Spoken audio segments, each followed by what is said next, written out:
Satuan Reserse Narkoba Polres Karangasem berhasil membongkar jaringan peredaran gelap narkoba jenis sabu di wilayah hukum Kabupaten Karangasem. Dalam operasi yang digelar selama bulan Januari hingga Februari 2026, petugas menangkap 10 orang tersangka yang didominasi oleh profesi supir truk galian C.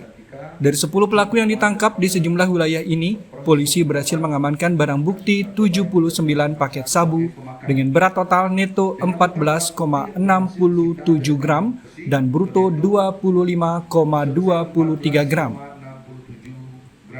Jajaran Satres Narkoba Polres Karangasem berhasil mengamankan 10 pelaku penyalahgunaan narkoba jenis sabu. Dari 10 tersangka tersebut, 9 diantaranya adalah pengedar, sementara 1 orang lainnya merupakan pemakai.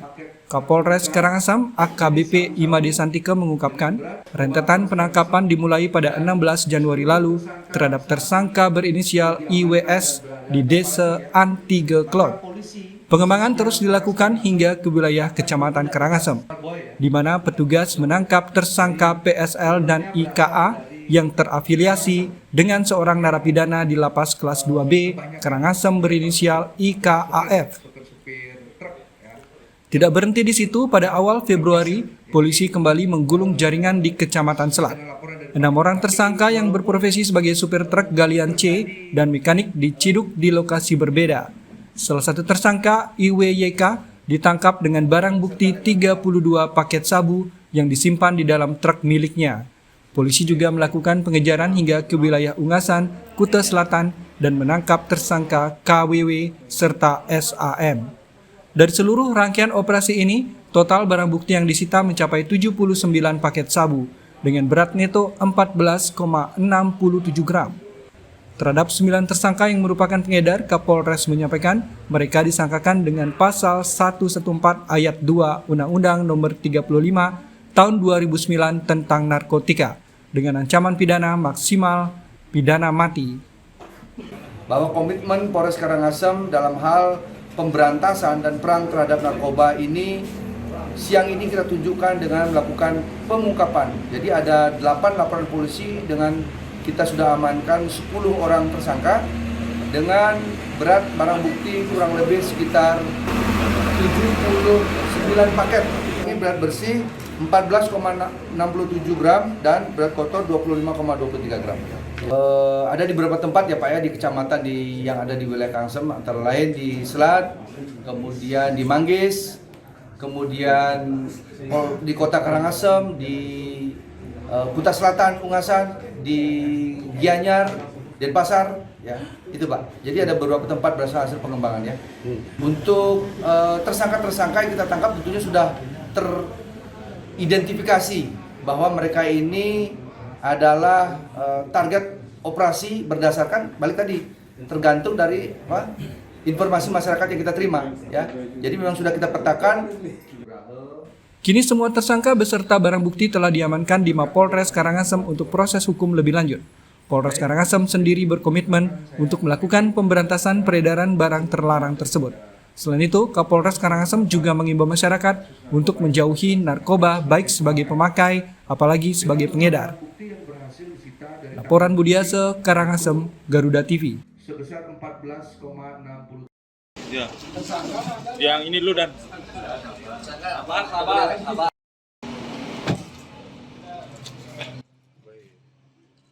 Dalam beberapa bulan terakhir, terutama sejak akhir tahun 2025, kasus pencurian dengan kekerasan atau jamret tercatat meningkat. Kebutuhan ekonomi disebut menjadi pemicu utama. Jamret dipilih pelaku karena dinilai cepat, mudah, dan minim risiko dibandingkan tindak pidana lain. Di awal tahun ini, aksi jamret masih menjadi kejahatan yang paling sering terjadi di wilayah Badung.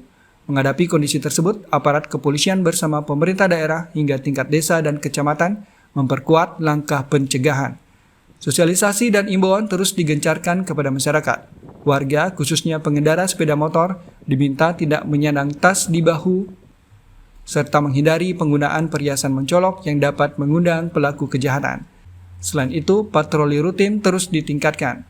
Petugas diterjunkan melalui patroli barcode dan patroli lalu lintas terpadu untuk mencegah gangguan keamanan dan ketertiban masyarakat. Kepolisian juga berencana memperkuat sinergi dengan pemerintah daerah. Pemetaan wilayah dan pendataan warga yang dicurigai tidak jelas aktivitas maupun pekerjaannya akan dilakukan sebagai langkah antisipasi lanjutan. Beberapa bulan belakangan ini ya di akhir tahun 2025 juga tren pencurian ya khususnya itu sangat marak. Apalagi mungkin saat ini akan menjelang hari raya ya. Dan semua ini memang diawali dengan kebutuhan ekonomi. Jadi mungkin perbuatan jamret ini yang sangat cepat, yang mudah dilakukan daripada tidak. Aparat pemerintah daerah, kemudian aparat desa, kecamatan melakukan satu langkah-langkah pencegahan tentunya melalui sosialisasi himbauan kepada masyarakat, terutama yang mungkin menggunakan sepeda motor dalam berlalu lintas, tidak menyandang tas atau menggunakan perhiasan yang dapat mengundang para pelaku kejahatan. Kapolres Badung Joseph Edward Purba menyebut tim kepolisian tetap komit dalam menjaga keamanan wilayah kerjanya. Polisi berharap peran aktif masyarakat turut membantu kewaspadaan, kepedulian lingkungan, dan kerjasama warga menjadi kunci menekan angka kejahatan. Karena keamanan bukan hanya tugas aparat, tetapi juga menjadi tanggung jawab kita bersama. Laporan Gede Agung, Badung, Garuda TV.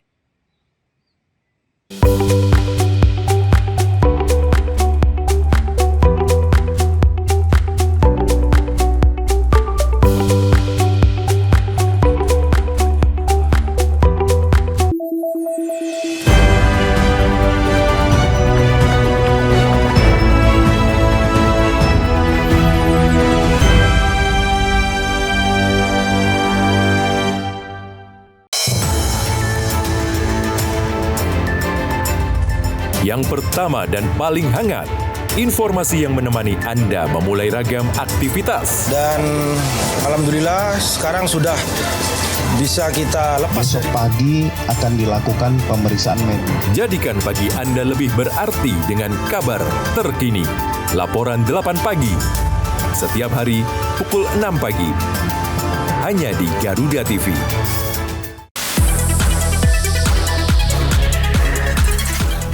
Dunia hiburan memang selalu penuh warna. Drama panggung yang tak terlupakan hingga cerita cinta yang menghebohkan. Rahasia di balik kesuksesan para selebriti. Adegan intens, suasana lokasi yang menegangkan. Kehebohan apa saja yang terjadi saat ini. Saksikan Gosip Panas Selebriti. Hanya di Garuda TV.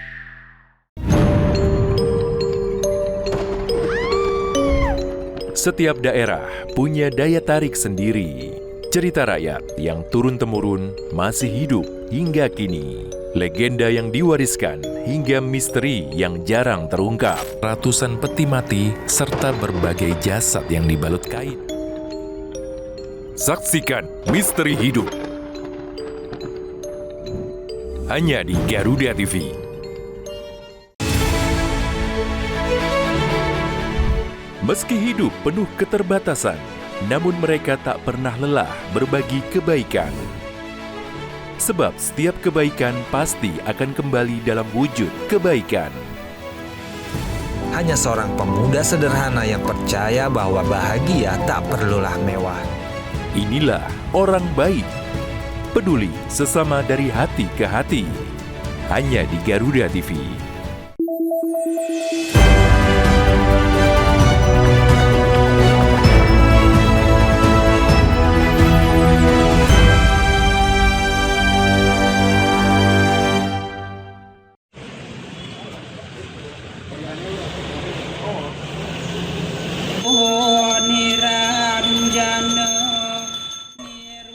Kawasan titik nol Singaraja mulai ditata ulang oleh duet kepemimpinan Bupati Wakil Bupati Buleleng, Nyoman Sucijidre dan Gede Supriyatna. Pengembalian wajah tempo dulu di 1 tahun kepemimpinannya, Sucijidre Supriyatna melaksanakan groundbreaking pengerjaan kawasan titik nol Singaraja. Tepat di 1 tahun masa kepemimpinan Bupati dan Wakil Bupati Buleleng, Nyoman Sucijidre dan Gede Supriyatna melaksanakan groundbreaking di kawasan Tugu Singa Ambaraja. Ada 2 tempat pelaksanaan groundbreaking, yakni di halaman rumah jabatan Bupati Buleleng serta di areal gedung wanita Laksmi Graha. Proyek prestisius dengan anggaran sekitar 24 miliar ini berasal dari BKK Kabupaten Badung untuk mengembalikan wajah asli kota Singaraja dengan konsep tempo dulu. Penataan ini untuk mengubah wajah pusat kota dan juga nantinya sebagai kawasan baru untuk destinasi wisata. Oh itu ya, jadi memang ada pro kontra pasti, ya ada yang komentarnya positif, ada yang negatif. Yang jelas ini kami ingin menata kawasan-kawasan bersejarah yang ada di Kabupaten Buleleng, khususnya di Kota Singaraja. Inilah cikal bakal titik nolnya Kota Singaraja. Jadi bisa dilihat di sana palnya itu yang dulu memang tertanam dan tidak ada yang paham di mana sebenarnya pusatnya Kota Singaraja. Ya di sinilah. Masa pengerjaannya Pak? Masa pengerjaannya kalau efektif sampai Juli, kira-kira 4,5 bulan. Kontrak dan Nasukar mudah-mudahan sesuai dengan komitmen yang ini penyedia agar kita bisa selesai di bulan Juli. Dari desain pertama ada perubahan nggak sampai sekarang? Dari desain pertama ada perubahan, tapi tidak mendasar sekali. Tapi memang desainnya dari dulu sudah ada. Jadi kami hanya menyempurnakan. Jadi kita seperti di kantor bupati itu kita mengembalikan lagi seperti sedia kala. Bupati Buleleng Nyoman Sucijidre mengatakan pengerjaan diperkirakan selesai bulan Juli mendatang. Meskipun ada pro dan kontra di masyarakat, pihaknya ingin mengubah wajah kota menjadi lebih baik dan menjadikan kawasan wisata baru di pusat kota. Laporan Pandey Wismayo, Buleleng, Garuda TV. Agar tiap kaki yang melintas dapat merasakan kisah berlapis waktu. Musim buah durian membawa berkah tersendiri. Di wilayah Desa Petang, Kabupaten Badung, para pedagang durian musiman mulai bermunculan, mencoba peruntungan dari raja buah yang selalu diburu pecinta kuliner. Lapak-lapak dadakan berdiri di pinggir jalan. Durian lokal Petang menjadi primadona dengan harga yang jauh lebih terjangkau saat musim panen tiba. Salah satu pedagang durian musiman, Kadek Budiasih Adnyaswari, mengungkapkan durian di wilayahnya mulai muncul sejak November dan mencapai puncak panen pada Januari hingga Februari. Penjualan per hari tak menentu tergantung minat pembeli. Durian diperoleh langsung dari petani maupun pengepul. Meski demikian, hasilnya cukup membantu kebutuhan sehari-hari. Saat tidak musim panen, harga durian bisa menembus Rp70 hingga Rp80.000 per buah. Namun saat musim panen seperti sekarang, harga turun drastis, mulai dari Rp25.000 hingga Rp30.000, bahkan ada yang dijual Rp10.000 per buah. Tahun ini cuaca hujan turut mempengaruhi kualitas durian. Sebagian buah rusak karena terlalu sering terkena air hujan, sehingga harga jatuh. Meski begitu, beberapa jenis durian tertentu masih bisa dijual hingga Rp100.000 per buah. Kalau tidak musim ini ya, kalau tidak musim itu kalau yang nanggung itu bisa sampai 70-80 per buah. Tapi kalau musim gini ya murah. Murah ya? Ya 30, 125 gitu. Kalau yang musim. Kalau musimnya malah 10.000 turun harga. Gitu. Malah turun ya Bu? Ya turun di harganya. Karena musim gitu. Kalau untuk tahun ini gagal ya, karena musim hujan gitu. Oh gitu Bu, gagal ya Bu ya. Itu gagal maksudnya buahnya rusak atau bagaimana, Bu? Rusak juga karena tiap hari itu kena air hujan. Pedagang berharap musim durian tahun ini bisa berlangsung lebih lama agar mereka tetap memiliki penghasilan dan aktivitas. Di luar musim durian, mereka beralih menjual buah lain atau produk olahan agar tidak menganggur. Hal senada disampaikan pedagang durian musiman lainnya, Jero Asti Dewi, yang menyebut musim durian biasanya dimulai Januari hingga Maret. Dalam sehari, penjualan bisa mencapai 35 hingga 50 buah durian yang langsung diambil dari kebun. Harga bervariasi dari Rp20.000 hingga Rp50.000 per buah, tergantung kualitas. Biasanya bulan apa, Bu? Mulai Januari. Januari ya. Itu berapa, Bu, biasanya mampu menjual, Bu? Paling berapa? 35-50 ya. Per hari, Bu ya? Per harinya ya. Biji.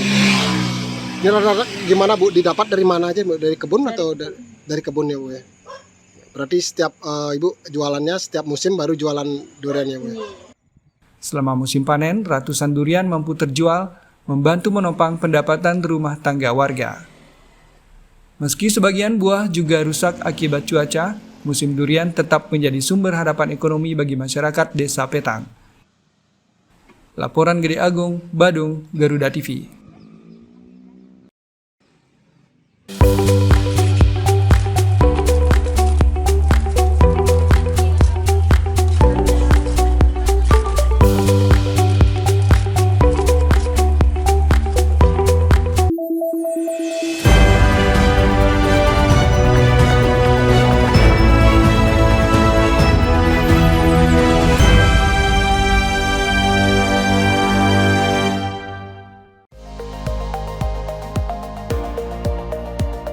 Pertanian Andi Amran Sulaiman menyebut, ekonomi terus bergerak cepat dan setiap perubahan membawa dampak besar. Beragam aktivitas dihadirkan. Kami hadir dengan update terkini seputar keuangan, perdagangan, investasi, hingga sektor strategis lainnya. Tahun depan, swasembada white sugar. Jangan lewatkan Ekonomi 8 Pukul 10 pagi. hanya di Garuda TV.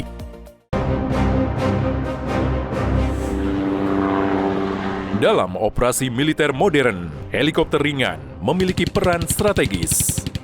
Kemampuannya untuk beroperasi di medan yang sulit hingga mampu bergerak rendah dengan manuver cepat.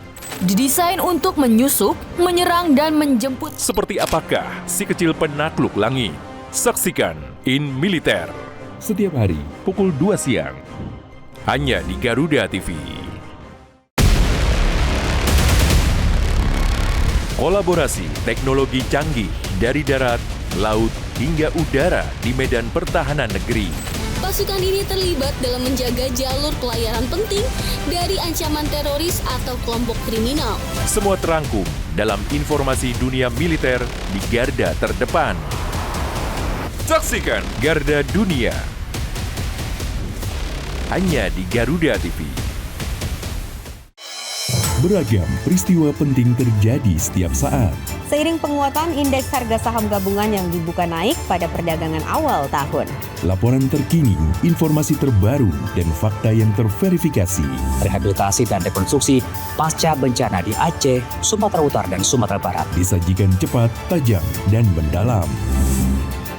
Dalam Laporan 8 setiap hari. Hanya di Garuda TV.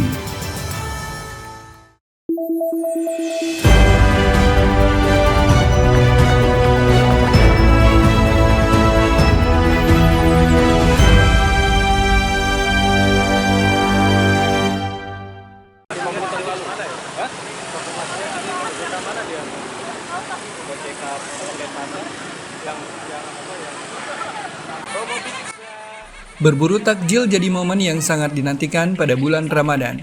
Di Kota Denpasar, Pasar Ramadan Masjid Raya Baitur Rahmah, Dusun Wonosari, Denpasar, jadi pusat bagi warga Kota Denpasar untuk berburu berbagai jenis makanan.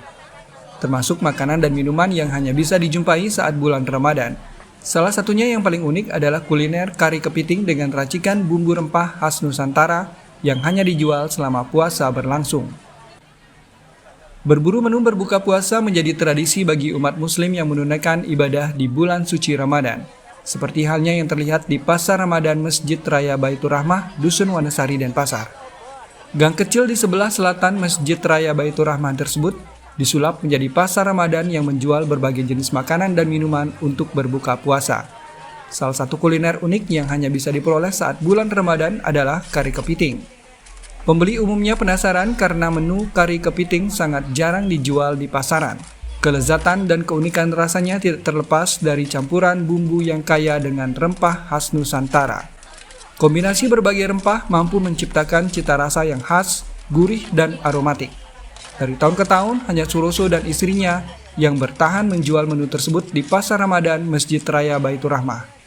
Hal ini sangat beralasan karena kepiting jenis bakau dari Kalimantan yang digunakan harganya selangit, lantaran ukurannya cukup jumbo. Suroso berani menjual menu seafood tersebut karena sudah memiliki pelanggan tetap selama bulan Ramadan. Meski harga kari kepiting cukup mahal, dijual dengan kisaran harga Rp40.000 hingga Rp50.000, tergantung dari besar kecilnya. Setiap hari menu tersebut ludes diburu pembeli. Pada pekan pertama bulan Ramadan, kepiting bakau yang dihabiskan bisa mencapai 10 kg.